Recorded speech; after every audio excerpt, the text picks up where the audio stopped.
hidup yang benar itu adalah hidup berbuat baik kepada orang lain. Hanya dibutuhkan jawabannya berorganisasi.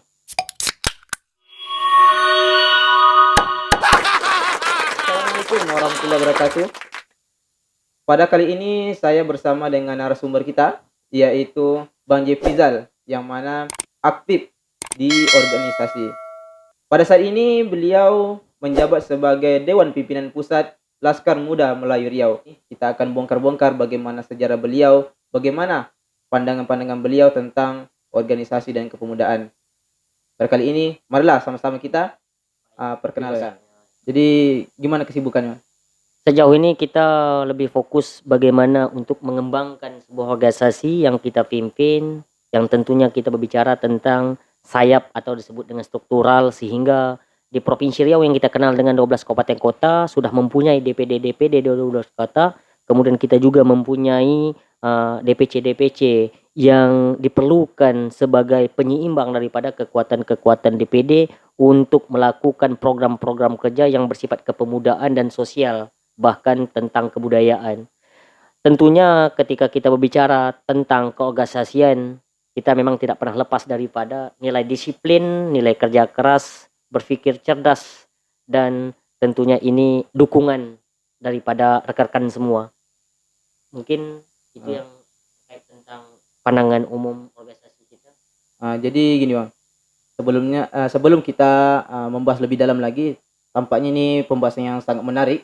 Jadi bagaimana sejarah Abang dulu, bagaimana yang mana pada orang lain ketahui bahwa Abang dulu awalnya tinggal di pelosok. Bagaimana kehidupan di pelosok, daerah yang terpencil, sehingga bisa bergaul, bisa maju, bisa memiliki pola pikir yang berbeda, sehingga bisa membentuk sebuah organisasi. Bagaimana kisah cerita Abangnya? Bertepatan dengan hari Selasa tanggal 10 Juli 1989 saya dilahirkan menurut cerita orang tua saya di Desa Centai, Kecamatan Pulau Marbau, Kabupaten Kepulauan Meranti.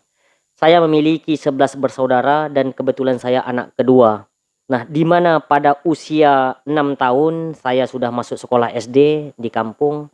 Kemudian pada saat saya menyelesaikan sekolah SD pada tahun 1998, saya langsung masuk ke MTS Al-Huda Centai yang kebetulan tidak jauh daripada rumah.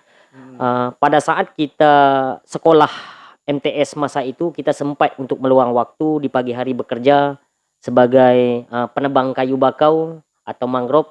Kemudian tahun 2004 kita selesai di MTS dan melanjutkan ke Aliyah. Kebetulan cabang daripada Eman Selat Panjang. Selesainya 2007. Pada tahun 2007 kita ingat di masa itu kita coba untuk merubah keadaan di mana pada saat itu kegersangan suasana kampung sangat seram, dan di mana ketimpangan keadilan, krisis ekonomi, kemudian pemahaman kaum-kaum intelektual masa itu hampir saja tidak ada, dan kita tidak melihat bahwa ada gambaran-gambaran pembangunan desa untuk jangka waktu yang pendek maupun panjang. Pada saat itulah kita memberanikan diri untuk berangkat ke Pekanbaru hanya dengan misi mencari kerja untuk mengubah kehidupan. Kebetulan pada selesai sekolah kita pun tidak bawa apa-apa, hanya sebatang kara. Kita pergi ke Pekanbaru pakai kapal jelati. Sampai di Pekanbaru kita coba untuk mencari pekerjaan. Namun realita yang terjadi di Pekanbaru itu, kita tidak dipercaya orang-orang sana yang namanya background kampungan. Akhirnya kita belajar mencari simpati orang-orang beserta rekan-rekan kita yang kebetulan kuliah di Pekanbaru. Pada tahun yang sama sekitar 1 bulan kita mencari pekerjaan, akhirnya kita dapat kerja kara-kara atau kerja besi, ngangkat besi. Akhirnya pada saat itu kerja saya di samping untuk menggulung, mencari besi atau mengutip kara-kara, kita juga rajin baca-baca koran. Kebetulan saya melihat di UMJM, di UIN Suskaryau untuk masuk jalur mandiri kuliah. Akhirnya saya coba untuk komisi dengan bos saya untuk mendaftarkan diri di kampus UIN Suskaryau. Pada saat itu memang saya diterima di jurusan Jinayah Siasah, Fakultas Syariah dan Ilmu Hukum UIN Suskaryau. Hari berganti hari, menjelang pendaftaran ulang, saya tidak pernah terfikir bagaimana untuk mencari uang masa saat itu dibutuhkan 1.400.000. Padahal seumuran hidup saya memegang uang 10.000 saja susah. Meskipun usia saya sudah masuk 16 tahun masa itu. Akhirnya saya coba untuk putuskan pemikiran saya untuk kuliah. Menjelang ada uang, saya fokus kembali kerja. Iya. Hari berganti hari, rupanya saya coba untuk mencari pekerjaan baru yang lebih menjamin bahwa saya bisa untuk masuk kuliah. Di perjalanan Pekanbaru, saya coba jumpa mak angkat saya. Akhirnya pada saat itu saya membantu mereka, kemudian tanpa disadari mereka juga terpikir bahwa bagaimana keinginan saya sangat besar untuk meraih pendidikan dan meraih sarjana. Iya. Akhirnya saya diberikan mereka uang 1.400.000, kebetulan saya lulus di UMJM masa itu, dan saya dijadikan mereka anak angkat, kemudian saya aktif berorganisasi dan kuliah. Pada tahun 2007 juga, masa itu waktu semua orang-orang di kampus itu masuk kuliah, saya 3 bulan menjelang orang sudah aktif masuk kuliah, saya masih ngintip-ngintip di jendela kampus untuk mencari ilmu. Bagi saya kehidupan ini yang terpenting adalah bagaimana pemahaman merubah pola pikir serta bagaimana kita mencari teman-teman melalui pola pikir yang kita miliki. Sehingga saya tak terpikir bagaimana regulasi pendaftaran di kampus-kampus. Iya. Rupanya di kampus-kampus ada namanya daftar ulang, ada namanya pembayaran SPP. Nah, pada saat itu saya tak terpikir, akhirnya saya coba untuk membayarkan uang 1.400.000 tadi ke Bank Syariah Mandiri dengan jalan kaki masa itu lebih kurang 10 kilo mungkin dari Panam ke Sukajadi. Tapi saya siap sholat Jauh subuh, juga ya. saya jalan kaki ke Sukajadi di Iya. Bank Mandiri. Saya terpikir pada saat itu tidak dibenarkan oleh pihak bank. Tapi lama-kelamaan saya coba mendekati, ada dosen di situ namanya Pak Aswir di Iya. kampus UIN, kebetulan dia ketua jurusan, mengizinkan saya untuk bisa mendaftar untuk masuk kuliah. Iya. Akhirnya kawan-kawan sudah aktif 3 bulan, saya baru saja aktif sekolah atau kuliah gitu, Baru mulai masuk gitu kan. baru masuk. Sehingga saya sedikit malu, vakum dan tidak tahu berbuat apa-apa. Tapi saya tahu bahwa saya hobi membaca, saya juga hobi mengintip kawan-kawan lagi belajar Iya. masa itu. Namun setelah itu saya coba untuk mendekati kawan-kawan bagaimana saya bisa berbicara sebagaimana kawan-kawan yang saya lihat, saya juga bisa beradaptasi tanpa grogi bersama kawan-kawan. Saya coba untuk masuk ke sebuah organisasi yang namanya organisasi jurusan, seperti itu. Jurusan ya? Itu Jurusan. organisasi yang bagaimana, Bang? Organisasi jurusan itu kalau tingkat apanya namanya HMJ, Himpunan Mahasiswa Jurusan. Nah, pada saat itu saya perjalanan waktu selama 1 tahun saya coba untuk mendaftarkan diri mencalon bupati atau ketua jurusan. Akhirnya saya menangkan namun karena ada permainan pada saat HMJ itu akhirnya saya dikalahkan. Tapi padahal suara yang terbanyak adalah suara saya. Iya. Tapi itu adalah dinamika persoalan politik yang saya pikir kebetulan kita jurusan hukum dan politik gitu. Tapi bagi kita itu adalah sebuah pembelajaran dan tidak terlalu untuk bagaimana mencari sebuah kebenaran hakiki karena kita sadar itu adalah sebuah pembelajaran. Iya. Namun setelah itu kita coba untuk menghidup kevakuman organisasi fakultas. Iya. Kemudian kita dijadikan kawan-kawan sebagai bendahara. Kemudian kita juga mendaftar untuk mencalonkan gubernur di BEM fakultas pada tahun 2009 masa itu. Nah, bergantian hari pada saat itu saya coba untuk menghidupkan organisasi yang disebut dengan organisasi kami. Di saat saya masuk ke organisasi kami, saya coba untuk mencari ilmu melalui buku-buku tentang bagaimana peranan keorganisasian, bagaimana meraih keimanan, bagaimana untuk memperkuat kekuatan persatuan dan kesatuan, bagaimana menumbuhkan jiwa nasionalisme dan patriotisme, kemudian bagaimana untuk mengubah mindset sehingga kami di dalam berorganisasi itu ada 3 konsep. Yang pertama aksi kuat, ibadah taat, prestasi hebat. Nah, 3 filosofi inilah melatar belakangi saya untuk selalu rajin membaca. Kebetulan kita juga ada yang namanya tokoh atau senior kita namanya Presiden Mahasiswa UIN 2010 namanya Bang Wamdi. Dia mengajari saya bagaimana supaya saya kuat untuk membaca, kemudian saya rajin berdiskusi, kemudian saya aktif berorganisasi sehingga Bang Wandi yang Duta Baca Riau ya? Duta Baca Riau. Iya. Sehingga saya merasa bahwa tidak ada kekuatan yang fatal di dalam berorganisasi dan di dalam berkehidupan sehari-hari ketika kita tanpa untuk membaca. Oleh karena itu, sekecil apapun tulisan-tulisannya yang berbau dengan kehidupan kita, kita sangat update, sangat suka dan gemar untuk membaca-baca itu. Iya. Nah, setelah kita membaca, tentunya kita juga sadar bahwa apa yang dikatakan oleh Tan Malaka, segudang ilmu pun kita baca tanpa kita berdiskusi bersama rekan-rekan, maka tiada nilainya. Sehingga saya, apa yang saya baca, kemudian saya ajak kawan-kawan berdiskusi, kemudian saya membuat sebuah wadah yang kemudian memberanikan saya untuk berdialog secara gamblang terkait tentang ilmu-ilmu yang saya dapatkan di buku-buku beserta dengan guru-guru yang mengajari saya di lingkungan-lingkungan kampus masa itu. Iya. Jadi gini, kemarin saya lihat di media sosial abang tuh aktif sekali ketika masa-masa kuliah. Yang paling dikenal yaitu paling hobi dengan namanya demo. Itu bagaimana abang bisa aktif sampai demo, bahkan pernah saya lihat bahwa abang tuh demo hanya seorang diri. Itu bagaimana ceritanya, Bang? Jadi setelah saya memahami ya terkait Iya. tentang demo, di undang-undang itu ada tahun 1998 terkait tentang unjuk rasa atau menyampaikan pendapat dibenarkan oleh undang-undang. Sehingga saya menilai persoalan controlling, persoalan responsif, persoalan evaluasi terhadap kebijakan-kebijakan yang berbicara tentang publik atau kepemerintahan maupun bicara tentang swasta hanya efektif dilakukan dengan persoalan demonstran. Iya.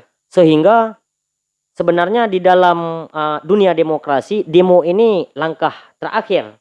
Namun ketika hari ini dibutuhkan oleh kekuatan demo di dalam menyelesaikan segala persoalan, sehingga saya mewanti-wanti bahwa menerapkan konsep demo ini dijadikan konsep pertama. Iya. Namun ini juga diimbangi dengan win-win solution yang kita berikan andai kata demo ini tidak kita laksanakan. Iya. Artinya saya berpikir bahwa persoalan demo adalah bentuk daripada aktualisasi diri kita untuk memahami sebuah persoalan yang efektif untuk melakukan perubahan. Katakanlah pada saat di kampus kita menyelesaikan persoalan BEM, kita menyelesaikan persoalan rektorat, kita menyelesaikan persoalan dekanat gini. Kalau kita hanya bersifat tulisan, meskipun kita paham bahwa kalau seandainya umurmu tidak sepanjang dunia, maka sambunglah ia dengan tulisannya. Betul ya? Namun rasanya untuk melakukan evaluasi dan perubahan terhadap sebuah kebijakan kurang efektif. Karena sifatnya kurang ekstrem. Tapi ketika kita melakukan unjuk rasa, mengeluarkan pendapat dengan nyata, maka lebih efektif. Sehingga kita lebih hobi melakukan mencari solusi di antara konflik-konflik yang dimana tidak lagi ada diskusi, maka kita lakukan dengan aksi. Nah, mengapa kita harus mengatakan bahwa demo itu mengharuskan ramai gitu? Iya. Bahwa ada bentuk beragam unjuk rasa atau menyampaikan pendapat. Kalau bicara tentang kelompok itu bicara organisasi. Nah, mengapa kita harus sendiri? Karena kebetulan kawan-kawan tidak ada, Iya. maka kita satu sisi juga harus menjaga marwah. Iya. Ketika surat sudah kita layangkan di dalam di kepolisian, maka mau tak mau dengan strategi kita lah melakukan demo itu sendiri dengan memasangkan spanduk dari pagar ke pagar. Kemudian kawan-kawan wartawan dan kepolisian menjadi masa kita masa itu. Ini mungkin. Jadi begini, Bang. Banyak sekali kawan-kawan di luar sana yang belum mengerti bagaimana sih sebuah aksi unjuk rasa bisa menyelesaikan suatu permasalahan. Itu bagaimana? Terkait tentang unjuk rasa, Undang-Undang Nomor 9 tahun 1999 tentang menyampaikan pendapat, di mana di dalam undang-undang itu dibenarkan paling tidak kita harus memasukkan surat 3 kali 24 jam. Nah, ada kalanya kita tidak perlu lagi memasukkan surat, andai kata sewaktu-waktu ada persoalan-persoalan yang sifatnya instan tiba-tiba. Nah, kalau kita melakukan penyelesaian masalah dengan cara diskusi, mungkin apa yang kita sampaikan belum tentu diselesaikan oleh pihak yang menentukan kebijakan karena caranya masih bisa untuk dimain-main. Iya. Kalau kita melakukan somasi dan melakukan kritikan terhadap tulisan, dan ini juga masih bisa untuk dimain-main begitu mudahnya. Iya. Tapi ketika kita sudah berunjuk rasa menyampaikan pendapat apa yang kita ketahui tentang dugaan-dugaan pelanggaran itu, maka untuk melakukan lobby-lobby 86 untuk melakukan diplomasi itu sangat sulit karena dikawal dengan media, dikawal dengan seluruh kelembagaan yang tahu, baik itu kepolisian, kejaksaan, media, itu menyatu semuanya. Sehingga kita lebih efektif dalam menyuarakan segala kepentingan yang menyangkut tentang kemasyarakatan ataupun pemutus kebijakan lainnya gitu. Berarti Beda. kalau yang lebih efektif lagi kalau melalui unjuk rasa daripada Unjuk rasa. diskusi gitu ya. Nah, Jadi setelah aktif kan abang di organisasi, ikut organisasi, bagaimana ada cerita, ada bagaimana filosofi abang bisa membentuk sebuah organisasi yang namanya Laskar Muda Melayu Riau gitu. jadi kalau kita berbicara tentang Laskar Muda Melayu Riau yang dibentuk pada 10 Juli 2016, Iya. sebelum itu kita kenal yang namanya LMR, Iya. Laskar Melayu Riau, yang dibentuk oleh Pak Rustam Effendi. Pada saat itu kita melakukan beberapa kali rapat di Pekanbaru. Setelah kita melakukan rapat, kita mengetahui bahwa kawan-kawan di dalam organisasi itu ya gayanya normatif dan dinamis saja. Iya. Tapi kita ingin belajar. Ketika latar belakang saya adalah beragam organisasi, saya pernah memimpin Lumbung Informasi Rakyat, saya pernah memimpin Hima Persis, Himpunan Mahasiswa Persatuan Islam, saya pernah juga dekat dengan kawan-kawan HMI, saya juga dekat dengan kawan-kawan PMII, saya juga basis backgroundnya kami. Akhirnya saya menyatu filosofi daripada misi-misi organisasi ini, sehingga ada 3 kekuatan besar yang saya pandang untuk memperkuat gerakan dan program berorganisasi. Yang pertama ketika kita bicara tentang kebudayaan. Yang kedua ketika kita bicara tentang kemasyarakatan. Yang ketiga ketika kita bicara tentang ruhnya kepemudaan. Maka harus punya wadah yang berbicara tentang 3. Itu. Berarti di organisasi lain tidak ada itu yang ketiga-tiganya. Itu sebabnya di dalam asas berorganisasi, di dalam akte notaris maupun di dalam ADRT ada bentuk-bentuk berorganisasi, bentuk-bentuk organisasi. Nah, kalau mereka ada ormas, ada OKK, ada OKP, ada LSM, maka kita lebih kepada bentuk organisasi Laskar Muda Melayu Riau. Ini adalah embrio daripada Laskar Melayu Riau yang dibentuk Pak Rustam Effendi 2016 lalu. Sehingga kita coba untuk membangun organisasi dan mempelajari bagaimana regulasi pemendirikan organisasi. Pada saat itu kebetulan kawan-kawan yang kenal dengan kita rekrut bersama untuk membentuk sebuah wadah yang namanya Laskar Muda Melayu Riau. Dan itu berangkat daripada pemahaman kita terkait tentang gejolak yang terjadi di Provinsi Riau, di mana orang-orang Riau asli saja tidak memahami bagaimana ruhnya kemelayuan itu. Ruhnya keriauan itu, sehingga kita terinspirasi untuk membentuk sebuah wadah yang masih ideal, yang masih punya nilai jual, yang mampu untuk melakukan perubahan-perubahan di tengah persoalan yang masyarakat kita hadapi gitu. Oh, gitu. Berarti itulah ceritanya bagaimana membentuk organisasi itu berapa orang Bang? Bisa membentuk sebuah organisasi, apakah ada butuh orang ramai atau bagaimana itu? Secara filosofi dan akademisi di dalam berorganisasi definisinya adalah adanya persatuan 2 orang atau lebih untuk menuju sebuah visi misi yang telah diketahui bersama. Artinya organisasi itu lebih daripada 2 orang. Nah, kita sadar bahwa Laskar Muda Melayu Riau ini berangkat ya daripada Laskar ini asal katanya askar ya. Kalau zaman Melayu kuno bahasanya. Askar ini artinya benteng atau pagar. Nah, sekarang namanya Laskar. Kita lebih berpikir bahwa bagaimana menjadikan makna Laskar ini menjadi 2 pemahaman. Yang pertama kita berbicara tentang benteng atau pagar tadi. Yang kedua kita bicara tentang sebuah jembatan ini. Kemudian kita bicara tentang kepemudaan atau Laskar Muda gitu. Nah, Laskar Muda, mengapa kita lebih percaya kepada muda? Kita terinspirasi dengan bahasa Bung Karno.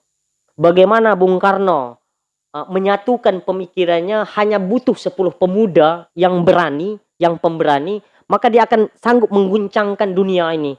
Kita tidak pernah terfikir makna di balik bahasa Bung Karno ini. Tapi realitanya hanya dengan semangat kepemudaan yang bergelora yang kita pikirkan dan kita implementasikan, apapun keadaan yang terjadi di dunia ini pasti akan terimplementasi dengan catatan bahwa gerakan yang dibangun itu betul-betul terukur. Pemuda yang dibudidaya itu betul-betul pemuda yang siap mental, jiwa dan fisiknya untuk melakukan perubahan, baik dari sisi pemikiran, dari sisi fisik maupun dari sisi backgroundnya, sehingga dia tidak rapuh gitu. Inilah makna pemuda yang punya kekuatan, yang mampu untuk membesarkan ruh kemelayuan yang Riau hari ini miliki. Iya. Kemudian kita bicara tentang kemelayuan, Laskar Muda Melayu Riau gitu. Iya. Nah, berbicara tentang Melayu, kita dulu terpikir bahwa makna Melayu itu ketika manusia berbicara tentang maka itulah Melayu. Kalau pemikiran Laskar Muda Melayu Riau, dia agak berbeda. Karena bagi Laskar Muda Melayu Riau, bahwa Melayu di sini adalah Melayu pada definisi tentang sebuah kebangsaan, sebuah wilayah keriauan yang memang terlahir sebagai khas kemelayuan. Oleh sebab itu kita pernah ceritakan bagaimana Sultan Syarif Ali, yaitu Raja ke-7 Sultan Siak, untuk memimpin sebuah peradaban pemahaman tentang kemelayuan pada saat itu. Kita berpikir bahwa Melayu atau jati dirinya Riau ini harus dipertahankan. Nah, mempertahankan jati diri kemelayuan yang dimiliki di daerah Riau ini tentunya berangkat daripada pemahaman historis. Betul. Tidak bisa kita hanya berpikir tentang realita hari ini, tapi bagaimana mengkolaborasikan sejarah panjang hidupnya masyarakat pada zaman dahulu sehingga hari ini dengan beragam sudut pandang untuk tetap mengeksistensikan segala sumber daya alam yang daerah ini miliki. Iya, betul. Inilah yang kita sebut dengan kemelayuan. Mungkin kalau contoh, meskipun kita orang Melayu tinggal di Jakarta, di Pulau Jawa, maka kita otomatis kita tetap di Jawa sana sebagai menghormati di mana langit dijunjung, disitulah bumi kita pijak. Iya, betul. Nah, kebetulan hari ini kita hidup di Riau yang kita percaya ada 12 kabupaten kota yang punya penduduknya lebih kurang 6,7 juta jiwa. Maka inilah Riau kita, inilah Melayu kita. Sehingga kita sadar bahwa untuk mempertahankan kemelayuan, untuk membangun martabat Riau, untuk berbicara kekuatan ruh kepemudaan, untuk menamakan sebuah makna laskar, ini sangat penting 4 dimensi kekuatan dalam berorganisasi. Sehingga terbentuklah Laskar Muda Melayu Riau yang hari itu saya coba untuk mencari perutusan kabupaten itu 3 orang kawan-kawan saya untuk mendaftarkan ke akte notaris masa itu 2016 yang lalu. Kemudian kita coba urus ke Kesbangpol, kita coba urus ke Menkumham. Akhirnya hari ini genaplah ya 5 tahun 6 tahun Laskar Muda Melayu Riau didirikan di Provinsi Riau ini sebagai benteng kekuatan ruh kepemudaan untuk menjaga marwah negeri gitu. Berarti sudah banyak cabang-cabangnya di kabupaten lain ya, Bang ya? Itu kalau saat ini sudah berapa cabang, Bang? Sesuai dengan konteks Laskar Muda Melayu Riau yang kita bangun, yang pertama kita bicara tentang struktural. Tentunya ini adalah dimensi awal untuk membangun jaringan. Betul. Nah, kemarin sejak 2016 lalu kita coba untuk membangun komunikasi bersama rekan-rekan kita yang sudah selesai kuliah, maka coba untuk membesarkan makna Laskar Muda Melayu Riau di daerah masing-masing. Kemudian bergantinya hari, 1 tahun belakangan ini dengan pergantian estafet kita coba untuk mengajak rekan-rekan di daerah-daerah untuk melakukan rekrutmen terhadap pemuda-pemuda di sekelilingnya, yang insya Allah hari ini sudah terbentuk yang namanya Satgas atau Satuan Tugas LM2R, di mana kita merekrut kawan-kawan di kampus. Kemudian ada namanya daerah Bengkalis, kebetulan Bengkalis lebih mengarah didominasi dengan bidang kesenian. Kemudian kita mengarah kepada Rohil, di mana daerah Rohil yang kita kenal dengan ruhnya sumber daya alam dan banyaknya perusahaan-perusahaan di sana, sehingga kawan-kawan kita atau cabang-cabang DPD ini lebih memahami bahwa ada potensi-potensi yang dimiliki daerahnya masing-masing. Nah, hari ini genap lahirnya Laskar Muda Melayu Riau 6 tahun, maka kita sudah mendirikan final 80%. Cuma DPC itu saja yang di setiap daerah itu hanya terbentuk biasanya 50% ke 60%. Kalau daerah-daerah DPC. Tapi kalau DPD sudah final, namun ada beberapa DPD yang vakum, kebetulan mereka disibukkan dengan aktivitas sehari-hari dan kita belum menjumpai estafet daripada daerah-daerah yang vakum itu gitu. Artinya hari ini dengan umurnya 6 tahun, Laskar Muda Melayu Riau sudah membuka cabang secara struktural itu sudah genap 85%. Mungkin seperti sudah itu. 80% di Riau ini. Di Riau. Jadi kalau boleh tahu apa saja program Laskar Muda Melayu Riau ini.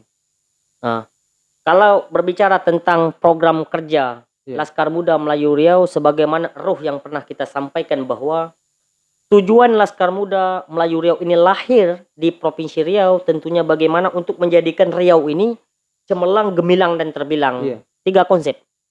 Impian kita, impian Laskar Muda Melayu Riau untuk menjadikan negeri Riau ini yang terbilang, cemerlang, dan gemilang. Nah, tentunya konsep ini kita belajar di dalam buku mungkin visionaris daripada Zainal gubernur kita ya, Rusdi Zainal, sehingga kita memahami bahwa visionaris yang dimiliki oleh gubernur kita 2 periode itu untuk menakodai Provinsi Riau dibutuhkan konsep yang matang, sehingga terbentuklah Riau ini targetnya cemerlang, terbilang, dan gemilang. Nah, terbilang, cemerlang, dan gemilang hari ini sudah kita jumpai, sehingga kita butuh penguat daripada tujuan cemerlang, gemilang, terbilang ini dengan konsep kepemudaan. Mengapa kita percaya dengan kekuatan kepemudaan hingga sampai kepada tujuan cemerlang dan terbilang tadi? Karena di dalam konsep kepemudaan yang kita terapkan ada 3 konsep pula. Nah, konsep dia kreatif, konsep dia inovatif, dan konsep dia solusif gitu. Betul. Ini 3 langkah untuk mencapai 3 tujuan di dalam LM2R ini. Begitu. Oh gitu. Ini mungkin ada juga yang sering kali ditanyakan oleh kawan-kawan, kenapa sih harus ikut organisasi? Padahal di organisasi itu tidak dibayar. Kalau dilihat dari background abang ini sangat aktif dengan organisasi, dari banyak sekali organisasi yang diikuti sampai memimpin organisasi Laskar Muda Melayu Riau. Itu apa yang menjadi pemikiran, apa yang menjadi membuat abang itu bahwa saya harus aktif di organisasi. Saya inilah hidup saya di organisasi gitu. Kalau berbicara tentang konteks organisasi, saya berpikir bahwa manusia ini terlahir sebagai makhluk zon politikum, makhluk berpolitik. Iya. Suka tidak suka, mau tidak mau, ketika manusia itu lahir di dunia ini, maka dia terkategori dengan makhluk berpolitik. Berbeda kita dengan hewan, berbeda kita dengan tumbuh-tumbuhan dan makhluk lainnya. Iya. Nah, di dalam konteks ketika kita memahami bahwa manusia adalah makhluk berpolitik adalah ketika dia hidup, bagaimana melakukan perubahan hidupnya, di mana yang kita pahami di dalam agama bahwa ketika hari ini sama dengan semalam, maka kita termasuk orang yang rugi. Ketika hari ini baik pula semalam lagi, maka kita termasuk orang-orang yang celaka. Iya. Setiap hari kita harus berpikir bahwa hari ini lebih baik daripada semalam. Nah, konsepnya semalam adalah pelajaran, hari ini adalah kenyataan, dan besok harapan. Betul. Di dalam memahami 3 tentang waktu ini kita butuh namanya pemikiran yang cemerlang untuk memahami langkah-langkah dalam menata kehidupan. Nah, untuk menyempurnakan pemikiran kita untuk menata kehidupan agar lebih baik, tentunya ini harus dikuatkan dengan 3 kekuatan. Nah, saya sering mengatakan bahwa ini ada 3 ESG di dalam pemahaman Ari Ginanjar. Ada emosional, ada spiritual, dan ada intelektual. Nah, manusia-manusia yang tiada atau tidak suka berorganisasi atau alergi yang berorganisasi atau tidak memahami sebuah organisasi, maka dia berpikir bahwa organisasi sebagai perusuh. Organisasi hanya dibutuhkan untuk kepentingan-kepentingan yang pragmatis. Iya. Padahal organisasi ini apa sih ketika mereka memahami sebuah organisasi? Nah, kumpulan 2 orang atau lebih untuk sampai kepada sebuah tujuan. Nah, tujuan yang dimaksud tergantung kepada tujuan bersama. Katakanlah di Laskar Muda Melayu Riau dengan visi misinya adalah bagaimana mempertahankan khazanah kemelayuan, bagaimana menjadikan Provinsi Riau ini tetap cemerlang, gemilang, dan terbilang, kemudian bagaimana untuk mempertahankan budaya-budaya Riau supaya tidak terkikis dengan budaya-budaya yang datang dari luar gitu. Kemudian bagaimana untuk melakukan kontrol, evaluasi, dan mengkritisi kebijakan-kebijakan pemerintah daerah Riau dalam menjalankan amanah-amanahnya. Nah, ini dibutuhkan sebuah konteks organisasi, tidak bisa kita selesaikan dengan sendiri-sendiri. Oleh karena itu, ketika kita mempunyai misi hidup bahwa hidup yang benar itu adalah hidup berbuat baik kepada orang lain, hanya dibutuhkan jawabannya berorganisasi. Karena kalau kita hidup secara individual, maka saya lebih memahami bahwa di dalam konteks iman yang kita pahami tentang Islam, maka di iman itu ada 4 pemahaman. Ada namanya nilai pribadi, ada namanya nilai jemaah atau nilai kelompok, ada namanya nilai hikmah, dan ada namanya nilai hikayat. Nah, maksud kita adalah bahwa nilai keimanan yang kita pahami di dalam menjalankan kehidupan kita di dunia ini tentang bagaimana di dalam kepribadian kita secara personal juga ada milik orang lain. Iya. Suka tak suka, katakanlah di dalam ayat atau hadis juga disebutkan bahwa setiap kamu adalah pemimpin dan kamu akan diminta pertanggungjawabkan atas kamu yang dipimpin. Disinilah konteks kita memahami bahwa hidup kita rupanya tidak bisa secara personal, tidak bisa secara individual. Kita butuh daripada orang-orang lain butuh gitu. kerjasama gitu. Makanya Itulah penting organisasi gitu. penting organisasi, sehingga di nilai keimanan tadi ada nilai individual, ada nilai kelompok, ada nilai hikmah, ada nilai sejarah historis. Nah, mengapa butuhnya sejarah? Sekecil apapun langkah yang kita lakukan, tentu kita harus belajar daripada sejarah. Oleh karena itu Bung Karno pernah menyampaikan bahwa jangan sesekali tinggalkan sejarah, jangan sesekali lupakan sejarah, jas merah itu.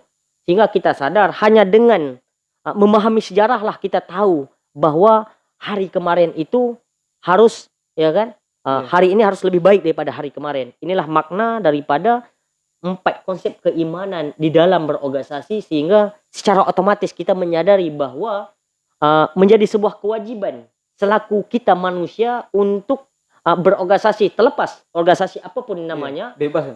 Namun ketika ada kata-kata alergi berorganisasi, tidak suka berorganisasi, benci berorganisasi, ini sebenarnya bahasa saya kurangnya pemahaman mereka tentang makna organisasi itu sendiri, seperti itu. Kalau dilihat apa pandangan abang tuh terhadap pemuda saat ini? Banyak sekali ada yang aktif organisasi, ada yang tidak suka organisasi. Itu yang melatar belakangi mereka tuh apa gitu?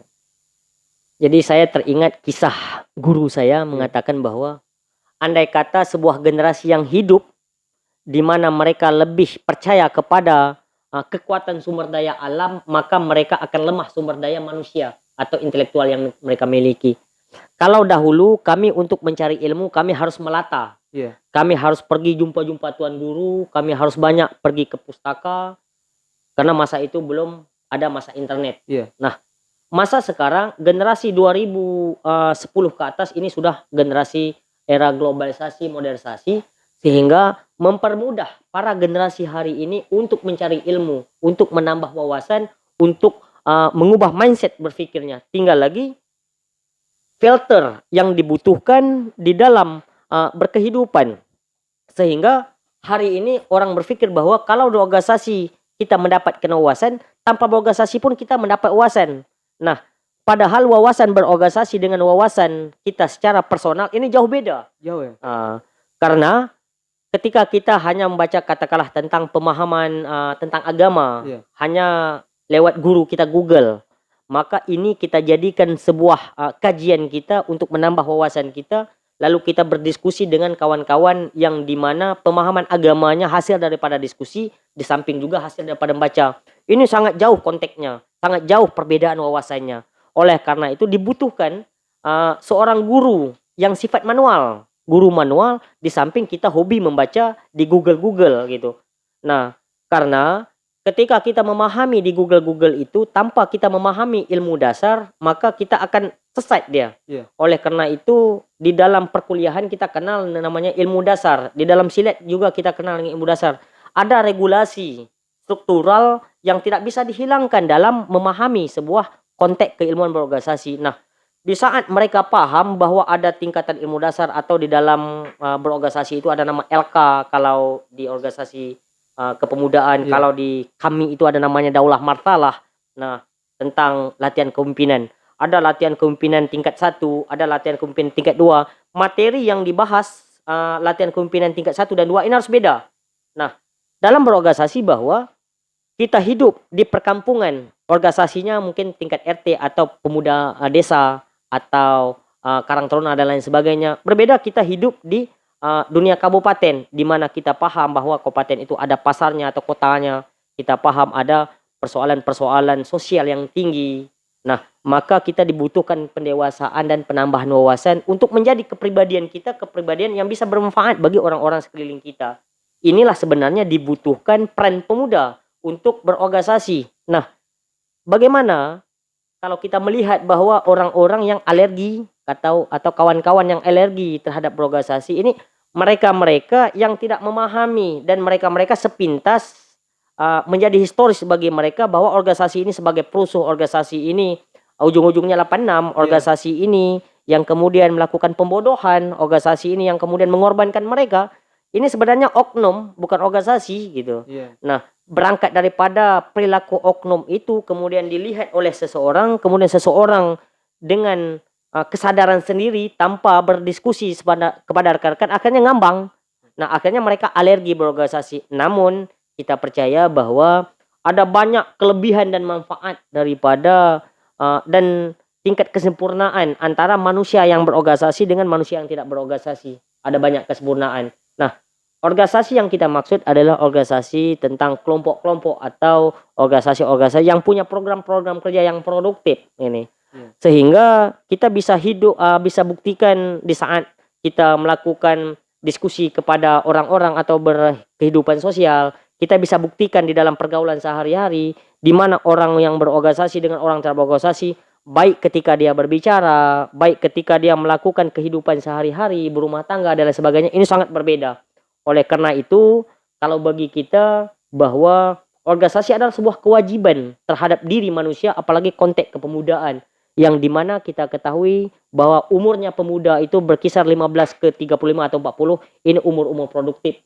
Sayang kalau umur-umur ini hanya kita jadikan diri kita vakum, kita jadikan diri kita tidak bermanfaat bagi orang lain, kita jadikan diri kita bahwa diri yang minder terhadap kawan-kawan di sekeliling kita, seperti itu.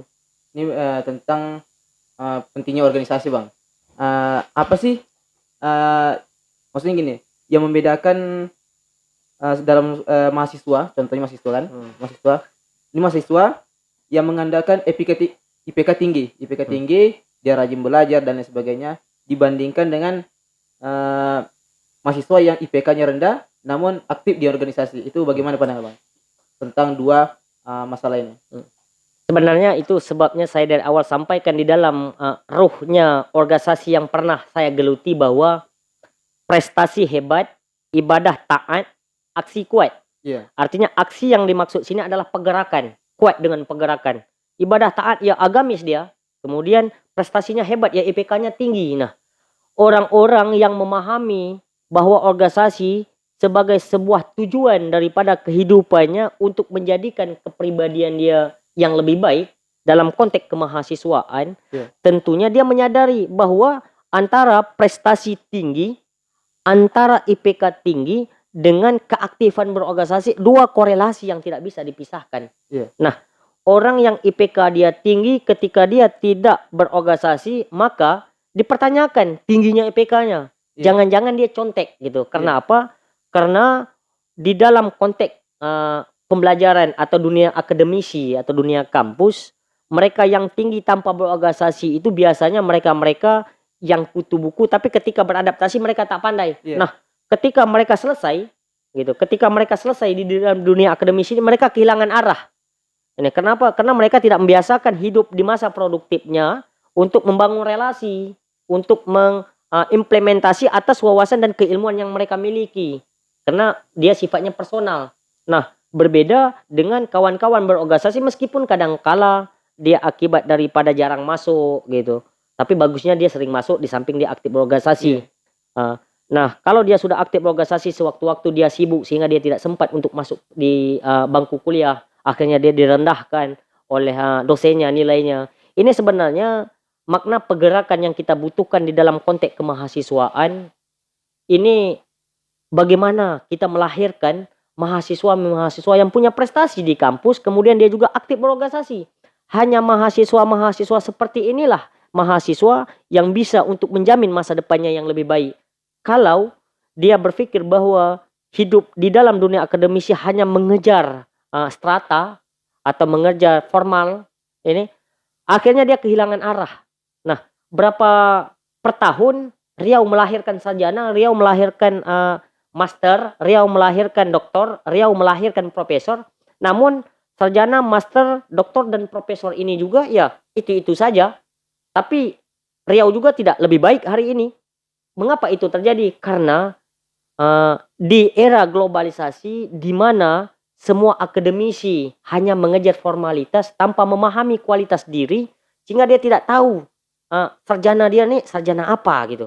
Ketika kita berbicara tentang bahwa saya adalah sarjana hukum, menjadi tamparan bagi kita ketika kita ditanyakan orang tentang hukum lalu kita tidak bisa menjawab. Ketika kita sebagai sarjana pendidikan, orang bertanya bagaimana teknis menjadi pendidik yang baik dan benar, kemudian kita tidak bisa menjawab, itu adalah tamparan hangat bagi kita. Artinya orang-orang yang berorganisasi, orang-orang yang berprestasi, maka dia akan sadar setiap saat dia siap untuk menghadapi persoalan sosial, untuk menghadapi persoalan konflik, hukum, ekonomi dan lain sebagainya seperti itu. Ada plus orang mahasiswa, kawan-kawan mahasiswa yang berorganisasi dengan kawan-kawan mahasiswa yang tidak berorganisasi di dunia kampus maupun di dunia luar kampus gitu. Iya. Ketika kita berorganisasi itu adalah salah satu menambah relasi atau mencari relasi. Menurut pandangan Abang, apa sih pentingnya sebuah relasi? Nah, kalau kita berbicara tentang menjadikan kehidupan kita yang punya karir, kemudian menambah wawasan dan skill, ini tentunya kita tidak bisa belajar sendiri. Kita butuh orang-orang yang sama. Katakanlah kita sebagai mahasiswa, kemudian kita berorganisasi, di mana setiap organisasi kita tahu bahwa mereka punya skill masing-masing. Nah, di antara dengan senior-senior kita atau kawan-kawan kita yang berorganisasi yang punya skill kebetulan sama dengan kita, maka kita bisa masuk menyempurnakan skill yang kita miliki. Nah, di saat itulah terbangunnya relasi, terbangunnya komunikasi, sehingga apa yang kita maukan atau apa kekurangan kita bisa ditambah relasi yang kita miliki. Sehingga orang-orang yang punya relasi di dalam konteks berorganisasi, mereka akan mudah untuk menjadikan kepribadian lebih baik dibandingkan orang-orang yang tak punya relasi gitu. Iya, berarti dalam sebuah kehidupan itu sangat penting mencari banyak relasi gitu. Berarti sangat penting dalam berorganisasi gitu. Jadi dari pertemuan kali ini banyak sekali ilmu-ilmu yang bisa kita ambil. Jadi saya berharap pada pertemuan selanjutnya banyak lagi materi-materi, banyak sekali masalah-masalah yang mana kita akan tanyakan, akan diskusikan dengan Bang Jeffrey Rizal ini. Karena ini adalah suatu kesempatan yang sangat luar biasa sehingga saya bisa berdialog dengan beliau yang mana bisa bertukar pikiran dengan Bang Jeffrey Rizal. Terima kasih Bang Jeffrey Rizal atas kesempatan yang bisa yang kita miliki pada sore hari ini. Terima kasih.